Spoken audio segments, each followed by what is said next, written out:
Assalamualaikum warahmatullahi wabarakatuh. Kami dari kelompok 5 akan mempresentasikan PPT dari kelompok kami mengenai metabolisme nitrogen, yang mana anggota kelompoknya adalah Adelia Putri Utami,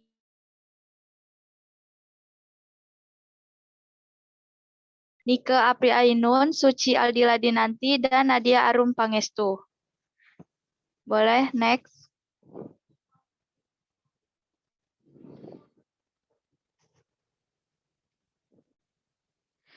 Yang pertama dibahas yaitu pendahuluan. Nitrogen di alam berada dalam berbagai bentuk dan berada dalam keadaan dinamis mengikuti perubahan fisik dan kimia dalam suatu daur nitrogen. Meskipun nitrogen di udara mampu masuk ke dalam tubuh tumbuhan, tetapi tidak ada enzim yang mampu menangkapnya. Kebanyakan nitrogen yang masuk tubuh tumbuhan telah mengalami reduksi oleh mikroba prokariotik dan dalam bentuk NO3 dan NH4+ dalam air hujan. Sebagian besar tumbuhan mengandung 1-25% nitrogen dari berat keringnya. Nitrogen dalam tumbuhan terdapat dalam bentuk antara lain asam amino, protein, arnida, klorofil, alkaloida, dan basa nitrogen. Nitrogen yang terdapat dalam atmosfer bumi 80%, di tanah hanya sedikit terkandung nitrogen. Nitrogen adalah unsur kimia yang memiliki lambang N, nomor atom dari 7, dan massa atom 14,00674 U. Elemental nitrogen tidak berwarna, tidak berbau, tawar, dan kebanyakan lembam diatomik gas pada kondisi standar. Pada senyawa penting industri seperti amonia, asam nitrat, nitrat organik, dan sianida mengandung nitrogen. Ikatan yang sangat kuat dalam unsur kimia nitrogen mendominasi. Kebanyakan kesulitan untuk kedua organisme dan industri dalam mematahkan ikatan untuk mengubah N2 menjadi senyawa yang berguna, tetapi melepaskan sejumlah besar energi berguna senyawa tersebut terbakar, meledak, atau pembusukan kembali menjadi gas nitrogen.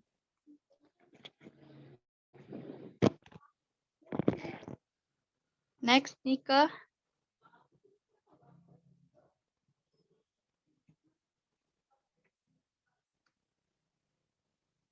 Nika, next. Selanjutnya, walaupun di atmosfer banyak mengandung nitrogen, suplai untuk organisme, terutama tumbuhan, sering kurang, karena hanya mikroorganisme tertentu saja yang mampu mengasimilasi molekul nitrogen dan mengubahnya menjadi bentuk yang dapat digunakan tumbuhan. Mikroorganisme terdiri atas 4 tipe utama, yaitu yang pertama, mikroorganisme yang hidup dalam akar tumbuhan tertentu dan membentuk bintil akai.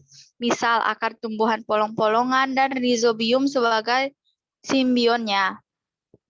Akar bukan polong-polongan seperti Alnus mirica sebagai senya adalah Actinomycetes. Kedua, bakteri tanah heterotrof tertentu yang hidup bebas, misalnya Clostridium, Pasteuranium, dan Azotobacter.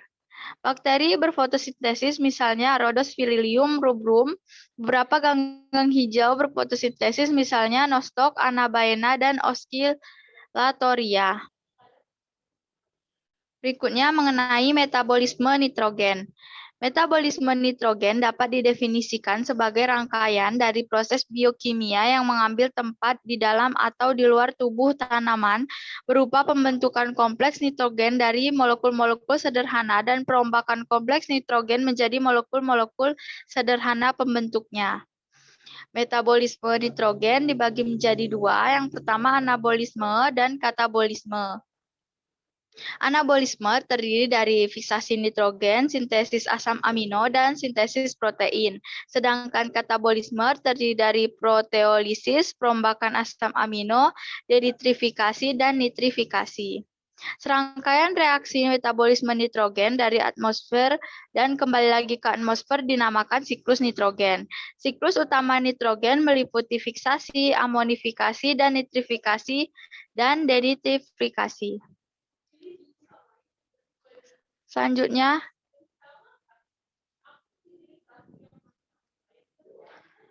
Metabolisme nitrogen. Seperti yang terlihat pada daun nitrogen di gambar ini, menurut Salisbury 252, nitrogen di udara bisa melalui beberapa proses, tetapi karena dia berbentuk siklus atau daur, jadi metabolismenya itu sendiri bersifat kembali lagi gitu dari N2 di udara melalui proses pembusukan, kemudian terbentuk NH4+, kemudian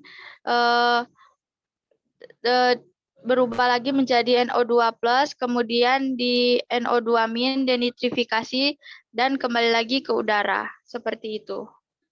Baiklah, untuk materi selanjutnya akan dijelaskan oleh rekan saya.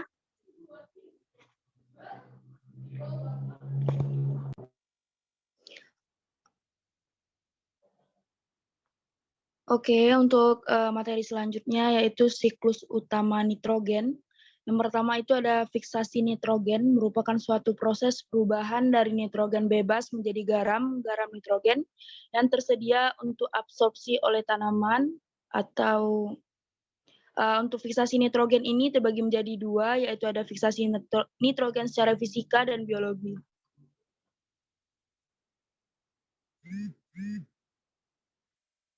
Yang pertama yaitu fiksasi nitrogen secara fisika. Fiksasi nitrogen secara fisika dapat terjadi dalam beberapa tahapan dengan melibatkan nitrogen yang terdapat di atmosfer dan oksigen di bawah pengaruh lecutan elektrik dan petir untuk memproduksi oksida nitrit, di mana ada reaksinya N2 plus O2 menghasilkan 2NO atau oksida nitrit. 2NO kemudian dioksidasi menjadi nitrogen peroksida.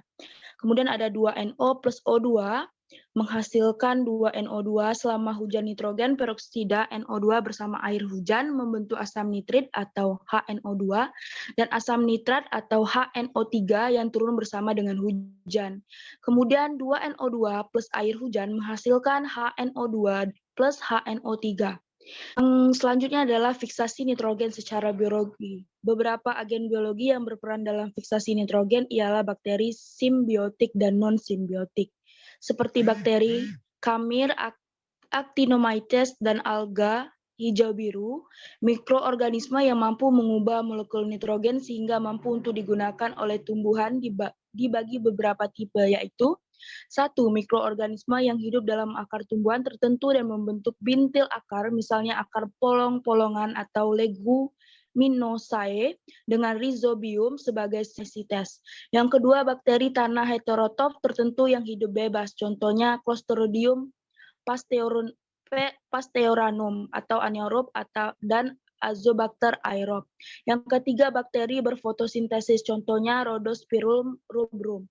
Yang keempat, beberapa ganggang hijau berfotosintesis, misalnya Nostech, Anabaena, dan Oscillatoria. Ganggang tersebut memiliki kemampuan untuk mengolah nitrogen di atmosfer. Yang kelima, cendawan.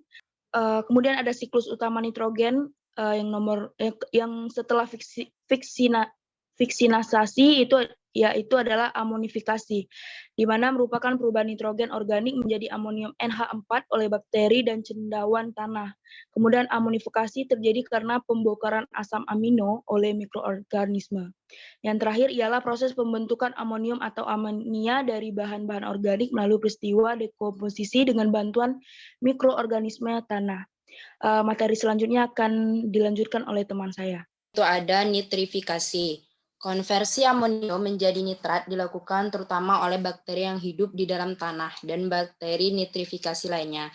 Tahap utama nitrifikasi bakteri, nitrifikasi seperti spesies Nitrosomonas mengoksidasi amonium atau NH4 dan mengubah amonia menjadi nitrit atau NO2-amin. Spesies bakteri lain seperti Nitrobacter bertanggung jawab untuk oksidasi nitrit menjadi nitrat atau NO3-. Proses konversi nitrit menjadi nitrat sangat penting karena nitrit merupakan racun bagi kehidupan tanah. Kemudian bisa kita lihat di PPT, ini merupakan proses nitrifikasi dapat ditulis dengan reaksi berikut, di mana 2NH3 plus 3O2 menjadi 2 HNO2 plus 2H2O plus energi atau nitrosococcus. Kemudian ada bakteri nitrat 2NHO2 plus O2 menghasilkan 2HNO3 plus energi.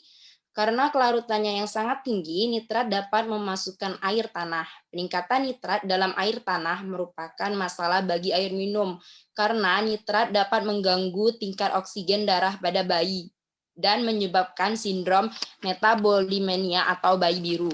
Ketika air tanah mengisi aliran sesungai, nitrat yang memperkaya air tanah dapat berkontribusi untuk eutrofikasi, sebuah proses di mana populasi alga meledak, terutama populasi alga biru hijau. Hal ini juga dapat menyebabkan kematian kehidupan akuatik karena permintaan yang berlebihan.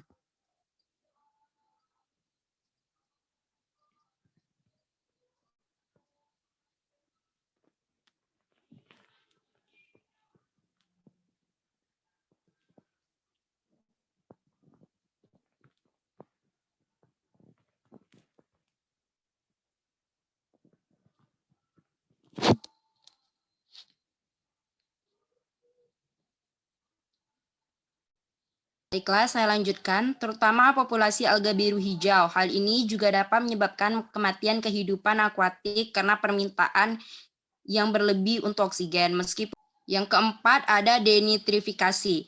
Denitrifikasi adalah proses reduksi nitrat untuk kembali menjadi gas nitrogen atau N2 untuk menyelesaikan siklus nitrogen.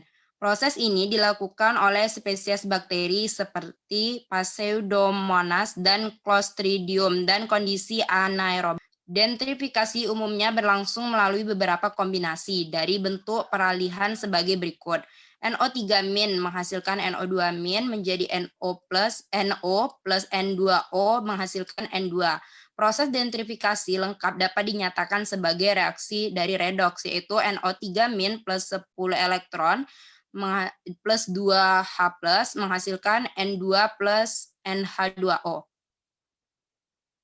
Selanjutnya, materi selanjutnya akan dijelaskan oleh teman saya. Selanjutnya itu proses reduksi nitrat.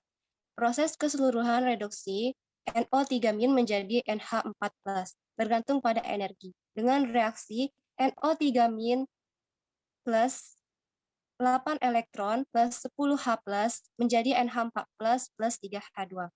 Reduksi nitrat terjadi dalam dua reaksi yang berbeda, yang dikatalisis oleh enzim yang berlainan.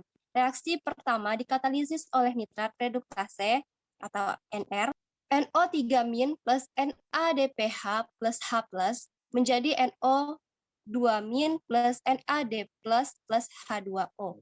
Reaksi ini terjadi dalam sitosol di luar setiap organela. NR terdiri dari dua subunit rantai polipeptida yang kembar, masing-masing disandi oleh inti sel. NR yang mengandung FAD, besi dalam gugus prostetik heme, dan molybdenum yang kesemuanya selanjutnya tereduksi dan teroksidasi sejalan dengan pengangkutan elektron dari NADPH ke atom nitrogen dalam NO3-. Next. Selanjutnya ada asimilasi nitrogen. Asimilasi nitrogen merupakan perubahan nitrit menjadi amonium atau amonia. Tahapan pengubahan ini melibatkan beberapa enzim sebagai katalisatornya. Tahapan perubahannya dapat dikatakan sebagai proses reduksi nitrat. Nitrat menjadi nitrit, menjadi hiponitrit, menjadi hidroksilamin, menjadi amonia. Berikut reaksi tahapan-tahapan reaksinya bisa dilihat di slide. Reaksi kedua dari keseluruhan proses reduksi nitrat adalah pengubahan nitrit menjadi NH4+. Nitrit yang ada di sitosol akibat reduktase nitrat diangkut ke dalam kloroplas di daun atau ke dalam propolisit di akar, yaitu tempat reduksi selanjutnya menjadi NH4+ berlangsung, yang dikatalisis oleh nitrit reduktase. Berikut reaksinya bisa kita lihat di slide. Selama pengangkutan elektron ini, cahaya mendorong pengangkutan elektron dari H2O ke ferroksin Fd, kemudian ferroksin tereduksi menyediakan 6 elektron yang digunakan untuk mereduksi NO2- menjadi NH4+ pada reaksi 1.2. Penggunaan bersih 2H+ terjadi selama keseluruhan proses reduksi menjadi NH4+, reaksi 1.1 dan 1.3. Next.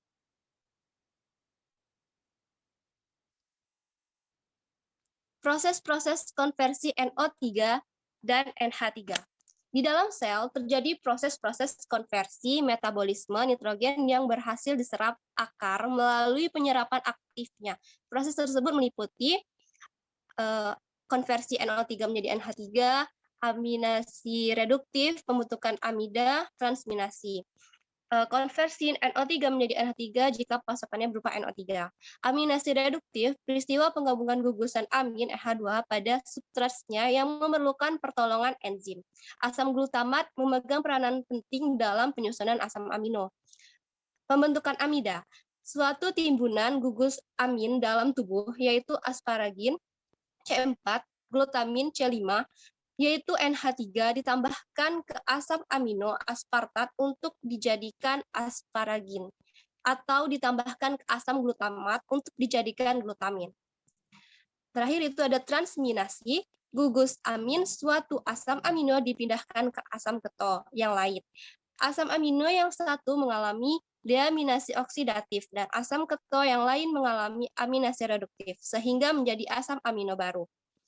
Untuk selanjutnya akan dijelaskan oleh rekan saya. Selanjutnya yaitu aminasi reduktif. Ion amonia yang ada di sitozol dikondensasi dengan asam-asam sehingga terjadi amino baru. Proses ini bersifat reaksi reduksi sehingga sering disebut sebagai aminasi reduktif. Pada konversi ini melibatkan peranan enzim reduktase. Proses aminasi terjadi dalam dua tahap, yaitu aminasi asam alfa keto dan reduksi asam alfa imino. Nah, asam alfa keto ini terbentuk dari asam imino. Untuk reduksi asam alfa imino menjadi asam amino baru, terjadi reaksi reduksi melibatkan koenzim NADPH2 atau suatu reduktor kuat dan enzim reduktase. Untuk proses pembentukan aminasi reduktif bisa dilihat di samping di mana asam keto direaksikan dengan asam alfa imino direduksi dengan menggunakan NADPH2, NADP+ menjadi asam. Aminasi reduktif ini merupakan peristiwa-peristiwa sebaliknya, yaitu proses deaminasi oksidatif. Proses konversi tersebut akan melewati pembentukan oksim terlebih dahulu seperti berikut. Next. Pembentukan amida. Sebelum kita mengetahui bagaimana cara pembentukan amida, kita harus tahu apa itu amida. Amida merupakan asam-asam amino timbunan gugus amin. Senyawa amida yang paling banyak dibentuk adalah asparagin, glutamin. Asparagin dibentuk dari hasil aminasi terhadap asam amino aspartat atau ASP yang dikatalis oleh asparaginase. Sedangkan glutamin dihasilkan dari aminasi asam glutamat dengan bantuan glutaminase. Selanjutnya, transaminasi. Transaminasi merupakan proses konversi asam amino.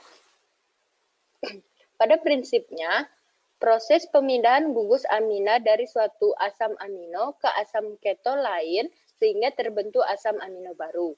Dalam hal ini, asam keto merupakan zat antara atau intermediate yang dihasilkan dalam siklus Krebs. Sekian dari saya kembalikan ke teman saya. Baiklah, saya akan melanjutkan. Modifikasi rangka karbon. Asam amino dapat diubah ke asam amino lain yang berbeda struktur rangka karbonnya seperti pada asam glutamat dapat diubah menjadi prolin dan ornition, sedangkan asam aspartat dapat diubah menjadi metionin dan isoleusin. Dan kemudian ornitrin selanjutnya dapat diubah menjadi arginin, arginosuksinat, dan citrulin yang merupakan siklus ornitrin pada metabolisme urea. Kemudian yaitu sintesis karbamil fosfat, mana sintesis karbamil fosfat itu dibutuhkan untuk pembentukan asam nukleat karena karbamil fosfat merupakan tahapan awal untuk pembentukan basa pirimidin. Asam nukleat sendiri itu mengandung pirimidin, sitosin, urasil, dan timim. Nah, karbamil fosfat juga diperlukan untuk sintesis asam amino arginin. Kemudian yaitu hidrolisis protein, di mana protein itu disusun atas banyak asam amino dalam ikatan polipeptida. Nah, protein ini dapat dipecah kembali oleh enzim protease secara hidrolitik, di mana seperti proses-proses yang terjadi pada degradasi tumbuhan protein pada biji. Kemudian proses pemrombokan protein yang lain adalah pada peristiwa senescens daun tua, berbagai bahan organik akan dirombak, dan untuk unsur-unsur yang mobil akan ditransport ke tempat lain yang lebih membutuhkan. Protein akan dibongkar menjadi asam-asam amino. Selanjutnya asam-asam tersebut akan mengalami deaminasi, sedang asam keto yang terbentuk digunakan untuk respirasi melalui daur Krebs. Kemudian yaitu urea sebagai sumber nitrogen. Pupuk sumber nitrogen yang sangat banyak digunakan itu untuk pertanian adalah pupuk urea, di mana urea di dalam air sangat mudah terurai dan melepaskan amonia dan karbon dioksida. Selanjutnya, NH3 akan diserap akar menjadi sumber nitrogen bagi tanaman. Urea juga dapat diserap langsung secara difusi. Selanjutnya, di dalam jaringan tanaman terdapat urease. Zat tersebut akan diurai atau dikonversi melalui siklus ornitrin. Seperti pada gambar di samping merupakan siklus ornitrin. Baiklah, saya akan membacakan kesimpulannya, di mana kesimpulannya adalah siklus utama nitrogen meliputi beberapa proses, yaitu fiksasi nitrogen, amonifikasi, nitrifikasi, denitrifikasi, asimilasi nitrogen, dan juga pembentukan senyawa organik nitrogen. Fiksasi nitrogen meliputi fiksasi nitrogen secara fisika dan juga biologi. Pembentukan senyawa organik nitrogen itu meliputi pembentukan asam amino, amida, karbamil fosfat. Kemudian sintesis asam amino pada umumnya mengikuti reaksi aminasi reduksi, reaksi transminasi, dan juga reaksi transdeaminasi. Terima kasih, saya kembalikan kepada moderator. Baik, terima kasih kepada Nike dan teman-teman yang lain. Presentasi kali ini sekian dari kami. Kami akhiri. Wassalamualaikum warahmatullahi wabarakatuh.